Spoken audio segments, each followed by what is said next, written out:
I stand in my childhood home, feeling like a stranger after 8 years away. The gold pendant at my throat trembles as I take in the familiar Christmas decorations and the smell of pine and roasting turkey. Nothing looks different. The same china cabinet, the same family photos on the mantle where Merrick and Clayton's faces dominate. The dining table stretches before me like ground prepared for battle. "It's time we discuss the future of the manufacturing business," my father announces, raising his glass. His voice carries that same authority that shaped my childhood. As I approach retirement, I've decided on leadership. My brothers sit straighter, exchanging quick looks. Mother smooths her napkin, eyes on her plate. Merrick will take over as CEO with Clayton as COO. Father's gaze slides past me to his sons. Ownership will transfer equally between them. "The legacy stays with my boys." The room goes quiet. I feel eyes flick to me and away. My water glass grows slick in my hand. "And Arletta?" My mother asks, tentative. Father clears his throat. "Arletta has chosen her path." He doesn't look at me. "The tech industry. Playing with gadgets." My knuckles whiten around the glass. 8 years ago, I might have lowered my eyes and accepted this dismissal. 8 years and billions later, I am oddly calm. "Understood," I say, my voice steady. Father nods, satisfied by what he thinks is my submission. My mind flashes to graduation night in this same dining room, diploma in hand, describing my startup idea. Neural networks could transform medical diagnostics, I had said, eyes bright with possibility. Father had laughed. "Sweetheart, that's just playing with gadgets. Leave the real business to your brothers." Merrick and Clayton had nodded, their state school business degrees somehow weighing more than my MIT education. "Find a good husband," Mother had suggested, patting my hand. "Someone successful." I left that night, applied for every loan I could find, worked 3 jobs until an investor believed in me. Now Father lifts his fork, the decision final.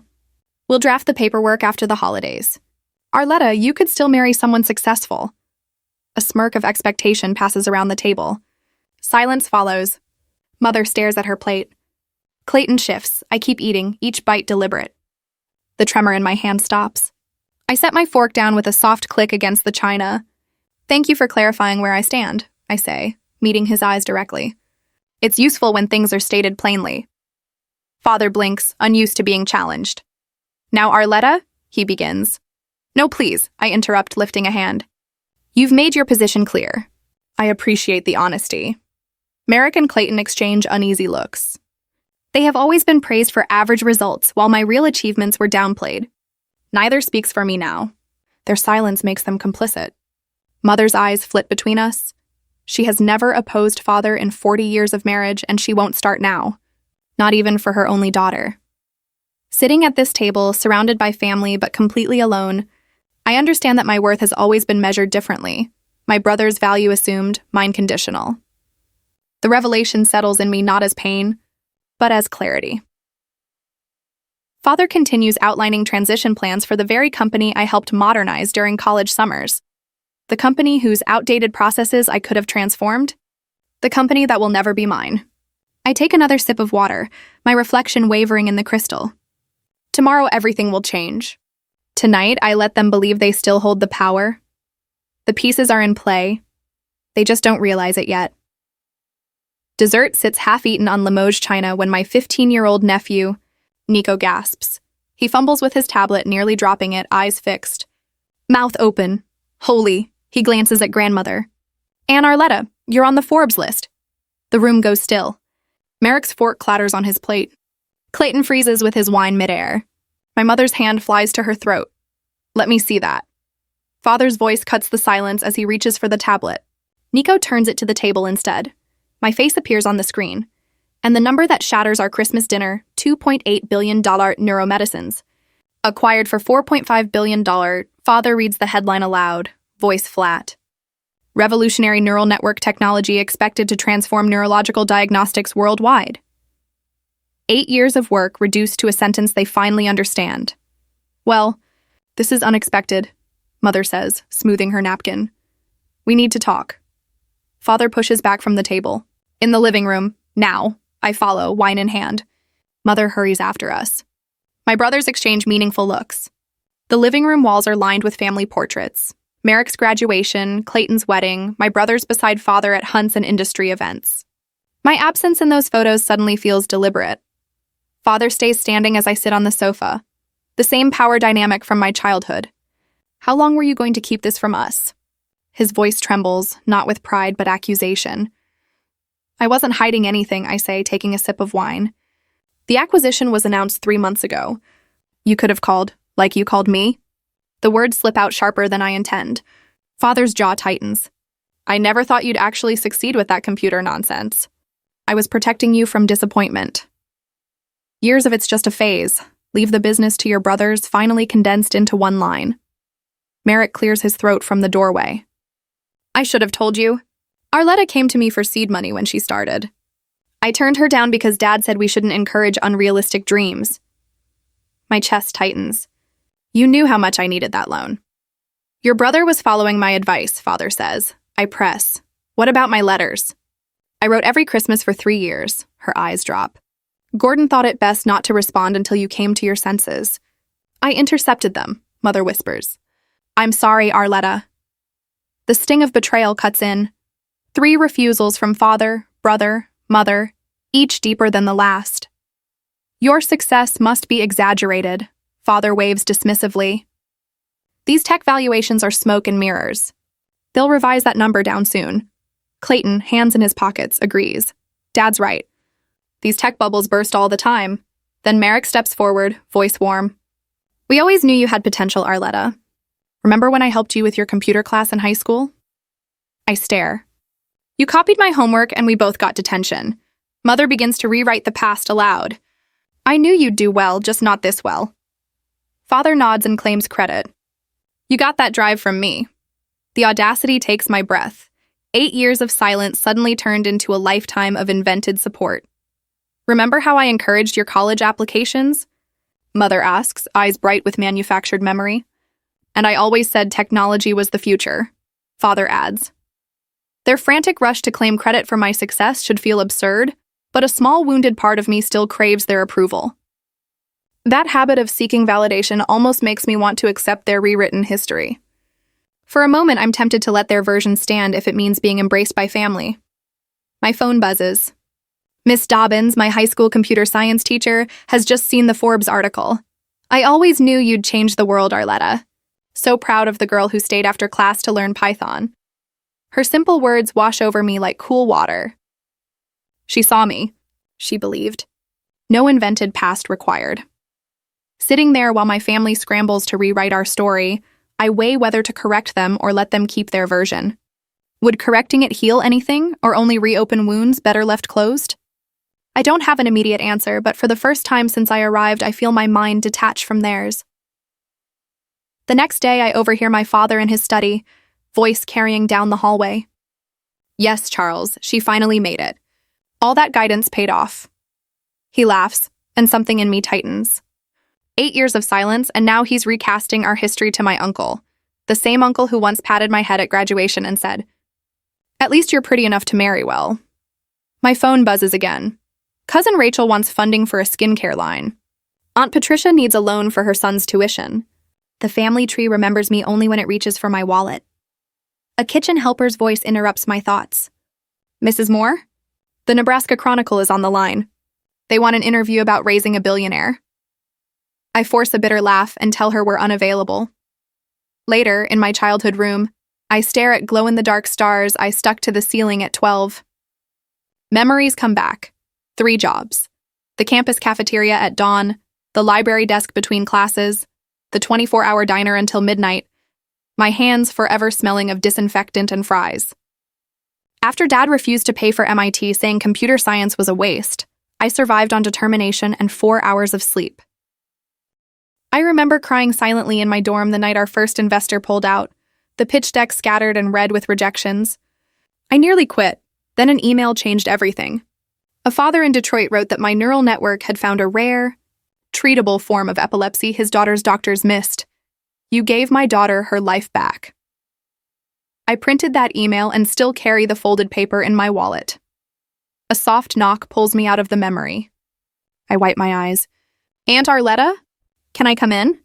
Lacey, 13, stands in the doorway with a laptop, smaller but earnest.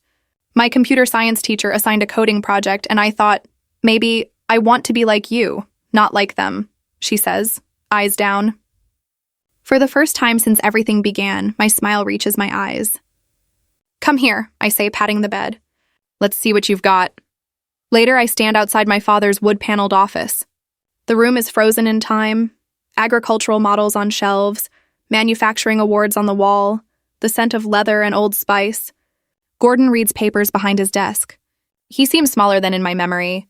I keep my voice neutral. You wanted to see me? He removes his glasses and rubs his nose.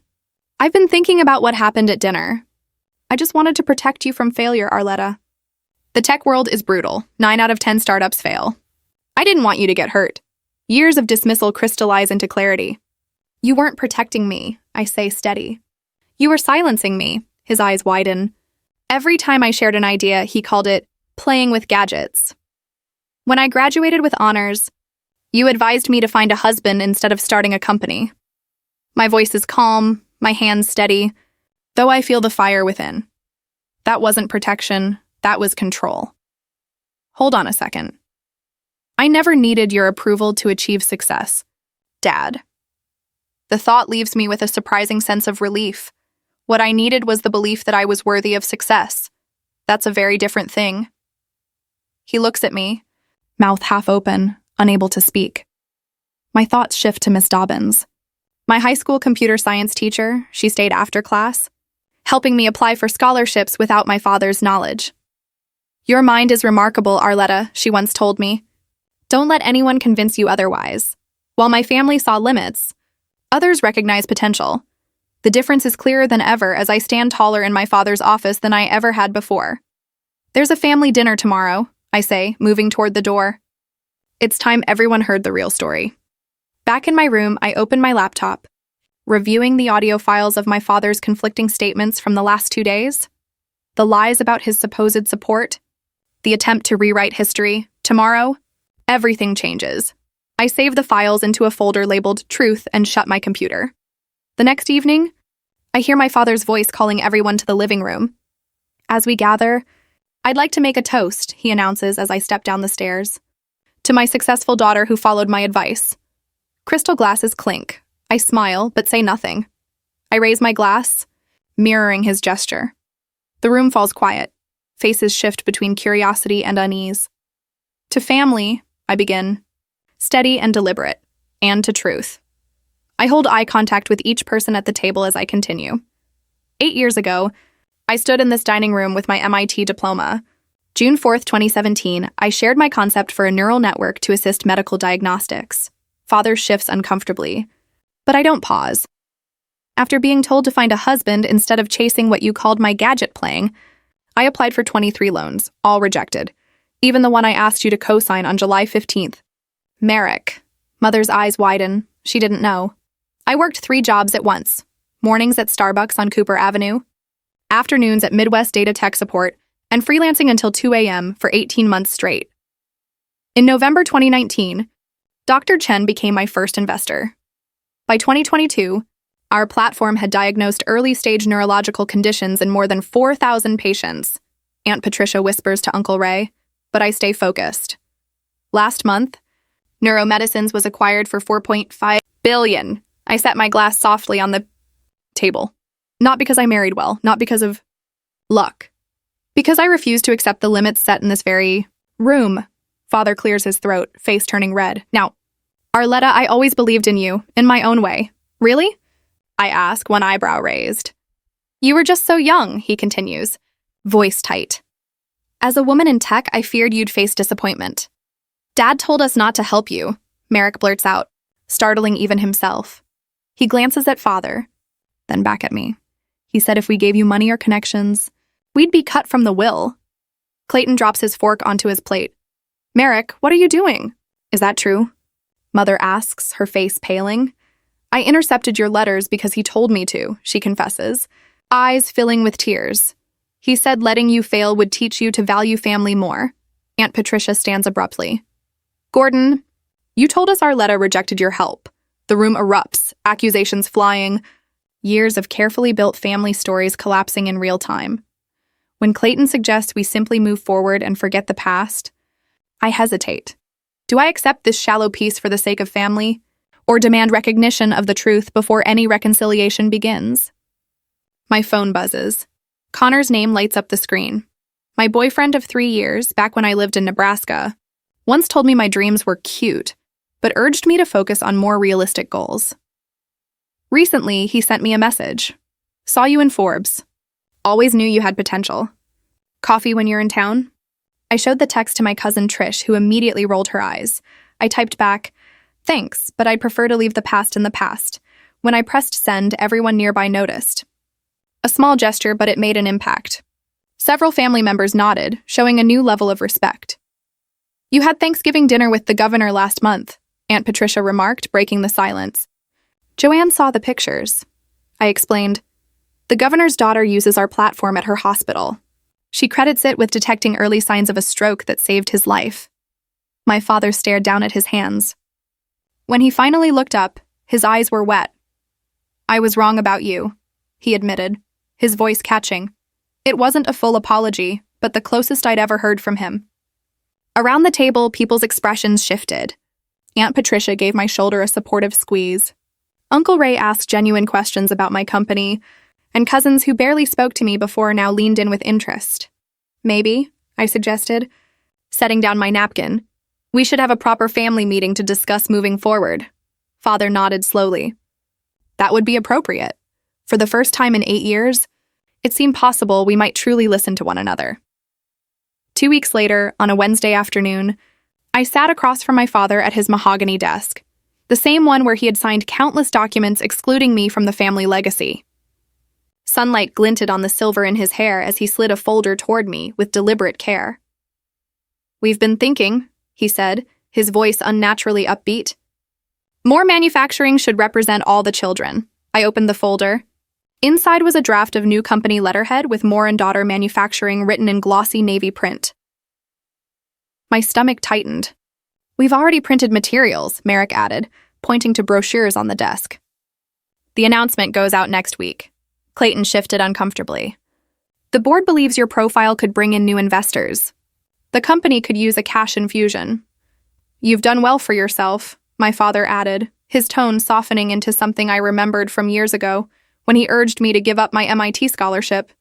Imagine what your expertise and resources could mean for the family business. I ran my finger over the raised lettering before closing the folder. I appreciate the thought, I said. Good, Father said with relief. We'll schedule the press conference for... I didn't say yes. My voice cut through his assumption. He blinked. But you... I said I appreciated the thought. That's all. I stood smoothing my skirt, the silence heavy. Mother shifted in her chair, uneasy. I've been doing some thinking too, I continued, opening my laptop and turning it toward them. On the screen was the More Innovation Fund, a professionally designed site with images of women in STEM and business attire. What is this? Father asked, leaning forward. I'm creating a $10 million endowment for women in STEM and manufacturing, specifically in Nebraska. Applications are already open for the first round of grants. Clayton was speechless, and Merrick gripped the desk tightly. $10 million? Mother whispered. To start, I replied. These businesses will reshape American manufacturing, creating jobs, innovations, and new markets. But the family business, Father began, will remain what it has always been. Your legacy. I met his gaze firmly. I don't need your legacy. I've built my own. His jaw tightened, but for the first time I didn't feel the urge to soften my words. Let's discuss this over dinner, Mother suggested cautiously. We moved to the dining room, the same place where my disinheritance had once been announced. Father carved the roast with sharp, forceful strokes. This fund of yours, he said finally, is a nice charity project, but real business requires experience. The fund isn't charity, I corrected. It's investment. And speaking of experience, I turned to my mother. I'd like you to join the board of directors. The room froze.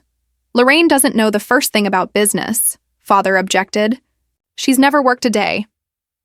She raised 3 children, managed the household, organized community events, and supported your career, I countered. Her experience is valuable. Mother set her glass down slowly. Gordon always made the important decisions. she said softly. And how has that worked out for you? I asked. A flicker of something, part fear, part curiosity, crossed her face. The board meets quarterly. First session is in February. You'd have a vote on funding decisions. She can't possibly, Father started. I accept, Mother interrupted. Her words dropped into the room like stones into water. Father's fork hit his plate. Lorraine, he warned. But she straightened. It's time I had a voice too, Gordon. The rest of dinner passed in silence. Merrick avoided eye contact. Clayton attempted small talk, and Mother ate with a focus I had never seen before.